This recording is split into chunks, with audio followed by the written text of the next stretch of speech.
Welcome to Puro Politics, the political podcast of the San Antonio Express News. My name is Gilbert Garcia, Metro columnist, and I'm joined by investigative reporter Brian Chasnow, City Hall reporter Joshua Fechter.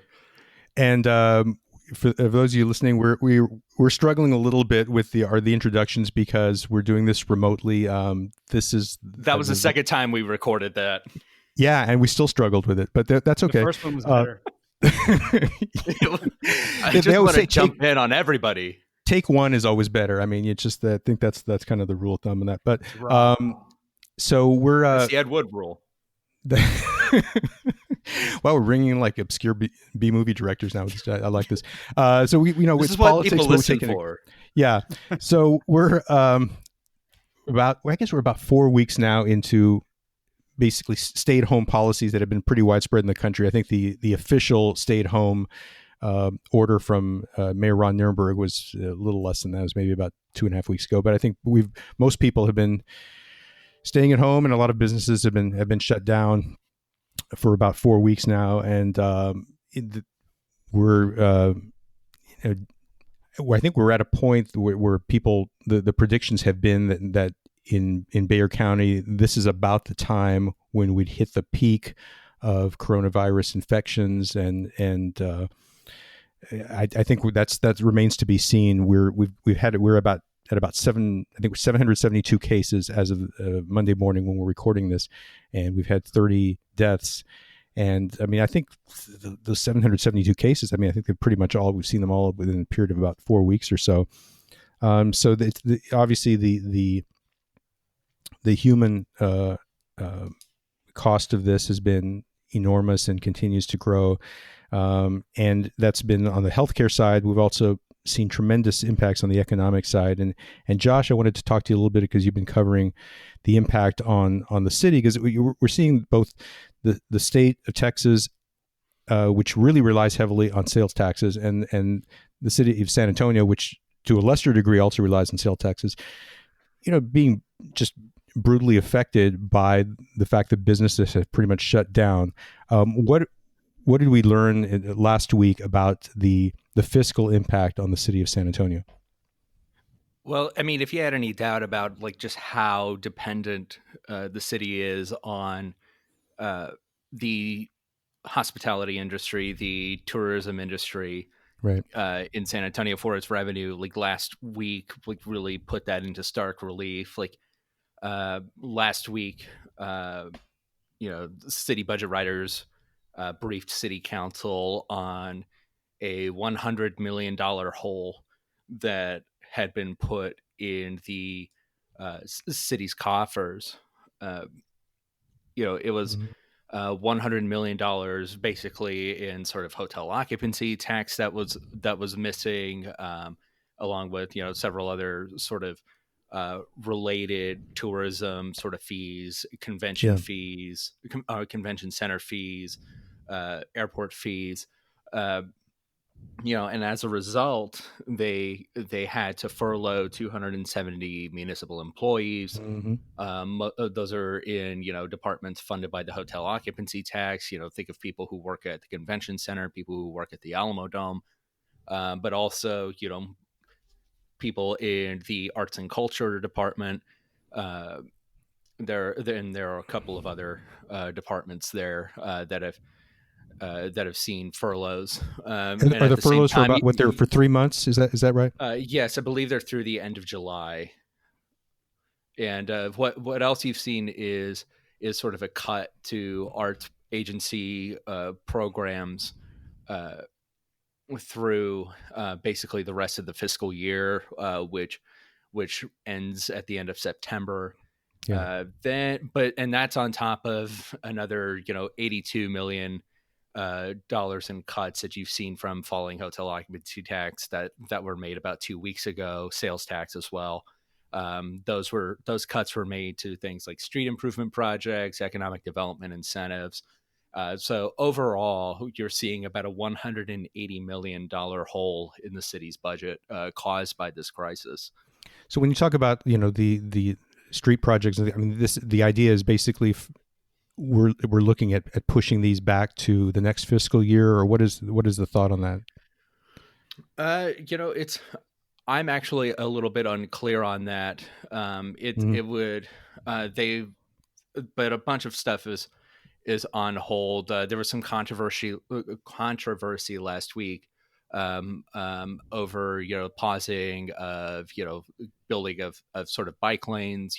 Councilwoman Shirley Gonzalez, who heads up the transportation committee, was not happy with the city's move to sort of pause or cut those projects because she's saying, look, like people need to be outside. People, the people who are hit by this crisis, folks who need that to get around, we should at least be accelerating that. And City Manager Eric Walsh said, we'll take a look at that again and re-examine. As you were pointing out, I mean, the effect on local arts organizations, I mean, like San Anto and Guadalupe, I mean, this is devastating to them. There are some that are pretty much fighting for their life at this point with the loss of city funding. And the arts community, I know, is really reeling from that at this point. One of the things I was curious, and I was curious with both of you, what your thoughts are on this, because we spent a lot of time this year prior to reaching this crisis point with the coronavirus, where we talked about the possibility of Edwards Aquifer Protection Fund money being shifted to public transit. That was something that the mayor had talked a lot about. And in light of the fiscal crisis the city is facing, I wanted to get your thoughts on the possibility that plan may go out the window for now, maybe for a couple of years, and that we may look to take that funding and instead just try to fill this huge hole, or part of the hole that the city until they get a grip on the virus. You probably don't want to be encouraging too much ridership on the buses, right? Aren't they? Right. Aren't they trying to limit how many people get on these buses? That's right. I mean, that's it's a tough time for that issue on that level. And I think just the when you're looking at this kind of a hole in the city budget, I think you have to look at any way to try to get some additional funding. And I wonder if that's something that's going to be talked about, as the months go on. I mean, I don't know. Do you have any thoughts on that, Josh?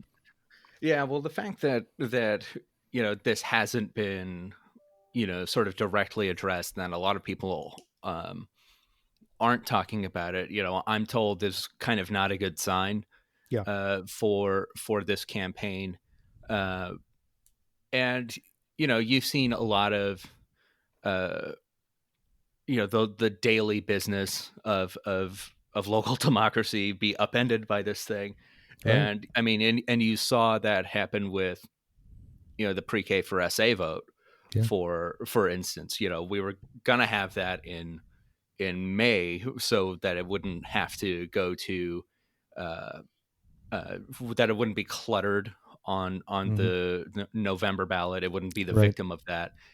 And now they voted last week to stick it back on the November ballot. What that says about the push for more public transit funding remains to be seen. And everybody involved with the effort has sort of said, like, hey, we're not talking about that right now. That sort of is on hold for now, even though they haven't made any sort of like moves either way. Yeah. And just to finish that thought on the how our democracy has been upended. I mean, we had the scheduled Democratic and Republican primary runoffs, which were scheduled for late May. They've been pushed back to July. And we have a lot of questions about how those votes are going to be handled, and the same with November vote, because we really don't know what the health. Yeah, I mean, Dr. Fauci, the nation's leading. Everyone should know who Dr. Fauci is, the nation's leading infectious disease specialist. He even said he couldn't guarantee that people will be able to vote in person in November. Yeah, I mean, one of the things that's been interesting about the coronavirus outbreak is that it's caused people to think about a lot of issues in different ways. I mean, the health Medicare for all issue is now being looked at, I think, in a different light because of what we're going through. the issue of mail-in voting and whether we should have universal mail-in voting is now really being looked at in a more serious way because of the emergency that we're in. And the Texas State Democratic Party was going to have their convention here in San Antonio in June, and now they're talking about having a virtual convention. That could happen at the national level too. So a lot of things that we've kind of gotten used to as far as our political system are changing. Brian, I wanted to get a chance to ask you. You've really you've taken on the role of kind of answering questions that people in the community have about the coronavirus and our stay-at-home situation. What are the biggest questions that you're getting from people? Sure. So if I could just do a little plug here, I did a Facebook Live Friday morning at 9 a.m. last week, and we'll be trying it again on Tuesday, tomorrow morning at 9 a.m. If you just go to the San Antonio Express News Facebook page, I'll be doing that then. Yes, I think it's pretty valuable because right now, I mean, there's still so much confusion around the virus. A lot of people are asking, they want a timeline of how much longer are we going to have to put up with this? When is the peak coming? What do the models say? They're wondering, one question that I get over and over again is, am I allowed to drive out of state to a different state? And people are asking, do I need to wear a mask when I go outside for a run, or if I'm just in my front yard, should I be wearing a mask? It's just really basic fundamental questions. There's just a lot of confusion still. And with a mask, I mean, this is basically something that's been recommended but not required. Is that right? Right. In San Antonio, Metro Health is recommending anyone over the age of 5 wear a mask when they go out. That's a lot of people. Yeah, absolutely. I mean, we got some for my teenage boys. But then you see cities like Los Angeles that are requiring anyone who goes into a grocery store or another essential business to wear a mask. So that's a requirement in Los Angeles. One of the things that's been, at least from my perspective, has been frustrating about the response to this has been that the White House has we've had CDC directives or recommendations, guidelines, but we haven't really had sort of a federal policies stating this is what you all need to do, and it's been pretty much left up to the states when it comes to the healthcare response. I was thinking about that this morning, and I wonder what the motivation is for that. Maybe it's the cynic in me would think maybe it's a way to dodge accountability. Well, I think that there's no question that President Trump wants to, if in the end people think, well, this, the numbers were not as bad as maybe some had predicted, he wants to get credit for the response to it. But at the same time, he doesn't want to get blamed for the economic impact. I think he wants to be able to say, well, because as we've seen with him periodically every few days, he'll say, well, we got to open our country up again. And he doesn't necessarily take any action, but he's constantly kind of suggesting that this has gone on long enough. And so I think he doesn't want to get blamed for it, because I mean, we're certainly in a recession with the danger of a depression hitting. And I don't think he wants to be blamed for that. No, definitely not. And you're seeing that did you see that he retweeted someone who had tweeted #fire Fauci? Yeah, that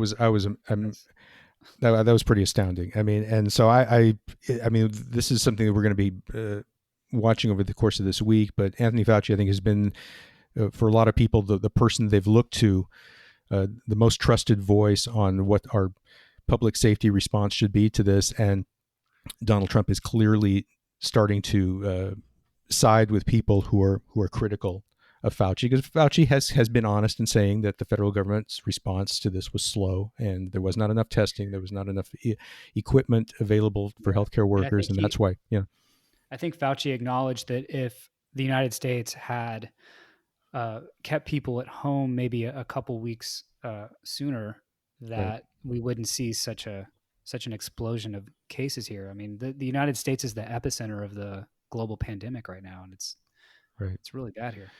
And so go ahead, Josh. Before we get too far away from it, anybody. I mean, we were talking about how the president has left a lot of these decisions to governors Right. and and uh, and states, but then you've seen sort of like a miniature version of that in Texas, where for weeks it was basically sort of mayors and county judges who are having to sort of like make the decision to like Right. close bars, close restaurants. Governor Greg Abbott was leaving a lot of those decisions uh, to local municipalities in order to sort of let them bear the brunt of whatever political blowback Right. that was incurred by sort of like the economic losses from these kinds of orders. Mm-hmm. So I mean, it's certainly sort of a political move, and then also then you've seen in recent weeks where the governor put in place a stay-at-home order, but was very hesitant to call it a stay-at-home order. Yeah. So I mean, you've seen that play out in Texas as well. Right, and he left an opening for churches, which was kind of vaguely worded. I mean, it was basically if you can find some other way of doing it, if you can do it remotely, do it. Have your services that way, but left it open for them to meet. And we saw our reporter Sylvia Foster-Frau, who's covered Sutherland Springs extensively since the shooting that happened there a couple of years ago, reported on the fact that a week ago, right after he put that order out, that they met for church services, and they had 40 some people there, which is really is kind of contrary to what we've been told about what's safe for the public. And you saw in South Korea that the first major outbreak there was at religious service. Yeah, I mean, this is how this virus spreads: is close quarters, people getting together indoors, gatherings. It's that was really astounding to me. Me too. And Greg Abbott's argument has been, when he held back on a statewide order, said, well, it's one size doesn't fit all, and different counties have been affected differently. But we're now at a point where more than half the counties in Texas have had cases, and that's growing. And San Antonio was in that category of, well, it hasn't really affected us yet a few weeks ago, and now we're 772. I have a bad feeling that Texas is going to become the story, if not this week, then next week. You see a lot of the peaks happening. Correct me if I'm wrong, but I believe the virus has basically peaked in New York. Right. But we're still rising here, and it's just. I mean, we're trying to get a handle on the local models for the course of this epidemic here locally. Yeah, we don't quite understand it yet, but it's still going up, and Houston is in particular has had an explosion of cases over the past few days. Now, Brian, I wanted to get a chance to talk to you about the story that you and Sylvia Foster-Frau did last week about just how people in the community have been affected economically. And I wanted to mention also that we had a story which I think had a lot of impact across the state, which a story that Tom Osborne did, and we had some really powerful photos that captured distribution that the San Antonio Food Bank did at a Southside flea market, Traders Village. And there were thousands and thousands of cars there. And I mean, you had Shea Serrano, the best-selling author from San Antonio, was so, horrified by that image of so many people having to, waiting for hours just because they needed food so badly, that he got his Twitter followers to encourage them to donate. And in one day, I think he was able to raise $100,000. You've had state lawmakers from San Antonio, Trey Martinez Fisher, Ina Minhadas, appealing to Greg Abbott to free up $12 million in funds that could go to the food bank. So this is the context that we're operating in, and you and Sylvia talked to some people who've been really affected by the coronavirus. Yeah, that was such a stark photograph. I believe our photographer William Luther captured with a drone, just showing just the massive amount of cars from overhead, the bird's eye view of those cars, and that photograph got picked up nationally. The New York Times ran it because it's just that says it all. And yeah, we talked to Sylvia and I talked to some workers here in San Antonio. It seems that this crisis is hitting the lower wage workers the hardest, and certainly hitting them, first. We're talking, restaurant servers, nannies, artists.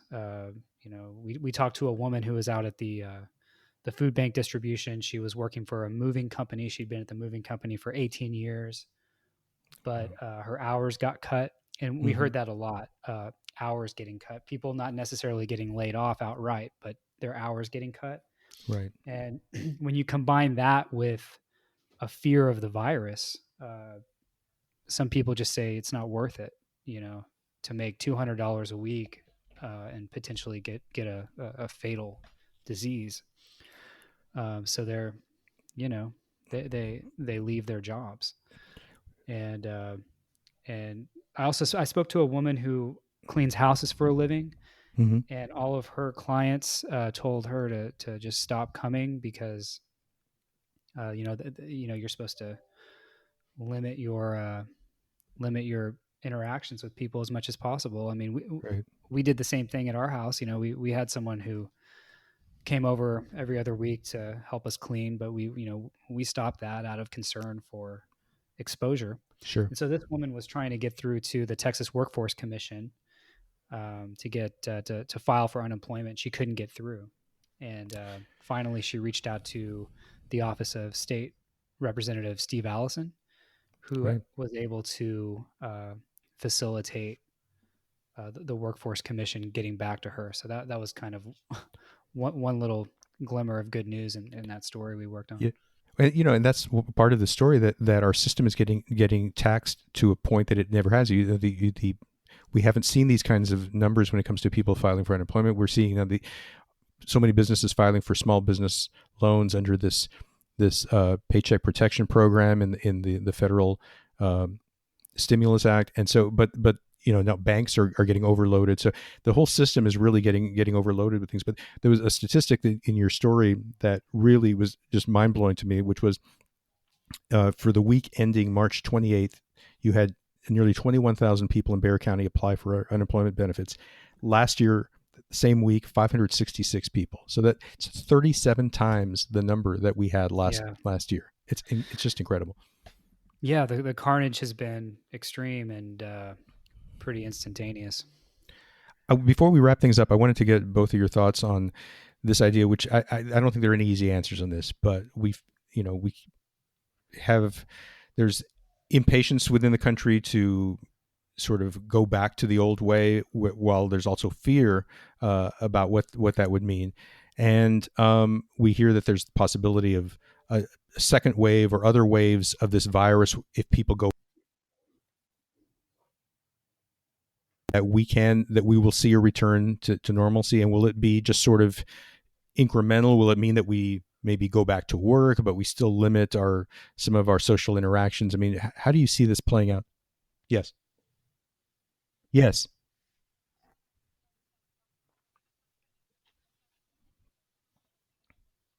Okay. That last question?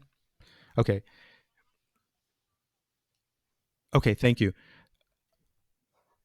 One of the things I'm curious about, and I'd like to get both of your thoughts on this, is what the timetable is for returning to some kind of normalcy, and whatever that might mean. I think within the country there are these two competing strains. One is that everyone is fearful about contracting the virus. We're worried about the public health consequences, but at the same time there is some impatience to kind of get back to our old lives, and certainly people who are affected economically want to get back to their jobs, and we hear that there's the possibility of different waves of this virus, that when we go back to social interaction, that we could see a second wave of this, or in the summer we could see waves later on. What are your thoughts on how this is going to work? Would it mean that we just maybe in a few weeks start to go back to our jobs, but still limit our social interactions? What do you all see as far as the kind of phasing in of the sort of old rituals of our daily life. Josh, you want to go first? It's a tough one. I mean, nobody has any easy answers on this. Yeah, I mean, and it's just so hard to know without knowing like when the titular curve is going to be flattened here. Right. And we keep hearing that it's going to be sometime in May. They haven't released sort of the underlying data to show that. So I mean, it's just so hard to know without seeing that underlying data. But I mean, one thing that I think we do know is that however long this lasts, it's going to have a whatever the length of time the disease has, the economic impact is going to be much longer. Mm-hmm. One thing that I wanted to mention before we hopped off here is that in addition to people seeking more assistance from the food bank, you also see more residents calling the city to make use of basically rental assistance programs. Right. Typically, and Assistant City Manager Lori Houston told council members about this. I believe it was like 2 or 3 weeks ago now. But that she was getting maybe 50 calls a week from residents looking for assistance from a particular fund that's sort of there to help residents who are already struggling to stay in their homes. And prior to the crisis, she was getting about 50 calls a week. Now, and this number has probably gone up since then. They're getting about 2,000 calls a week. So I mean, you're seeing sort of the breadth of this thing, really hit a city that was poor to begin with. That was already sort of like under sort of trying to sort of meet the needs of the area's poorest residents, and now that's been exacerbated exponentially. So like however long the disease runs on for, I mean, you're going to see the economic fallout stem for months, if not years. But I just think it comes down to testing. Testing. Yeah. And that's testing for infections and testing for antibodies. I mean, first of all, if you don't have a grip on who's infected in the city, I don't know how you can people can go back out, come back to work without fear of getting infected. That's right. And with these antibody tests, that's kind of come up as the latest hopeful news here, that they'll be able to test people who have recovered and supposedly have immunity, and those people maybe would be able to reenter the workforce. But the antibody tests, my understanding is that they are wildly inaccurate, or maybe wildly is too strong a word, but they have a high rate of inaccuracy. So I don't think we're anywhere close to being out of the woods yet until, and I really want to emphasize this point. The Houston Chronicle did an analysis and ran a story over the weekend about how Texas per capita is the second worst in the nation as far as number of tests, amount of people who get tested. I mean, right. We don't know here, how big the problem really is yet. Yeah. So and I think it feels premature to be talking about opening up the economy, unfortunately. Yeah, I think you're right. And I think government leaders can say, well, we're reopening the country, but what does that mean? If people are fearful, and I think they are, rightly so, you can tell people, go about your daily lives, but I think people are, it's just not going to happen in that way, and it shouldn't happen in that way. So I think that as you pointed out, Brian, I mean, the when the story is written about this virus, this outbreak in the United States, at least, the failure to kind of get a handle on testing very early, and to be able to do the kind of contact tracing, and which really could have, I think, controlled this early. It just got out of control, and we're still not at a point where we can really identify who is, who has it and who doesn't, and who's safe and who's not. And like they only have one chance to get this right. That's right. If they open up the country and whatever that means, and you see a spike again, like how do you get that back under control? You don't. So you really only have this one chance to do it. And if something goes awry, like where is going to be the political will to sort of put the country back under these sorts of restrictions again? Incredibly difficult. Yeah. Well, I think we're going to wrap it up on that note, and just wanted to say to you all for listening, thank you so much, and we just hope you all are staying safe and are well, and we'll be back again next week, and take care. Thank you.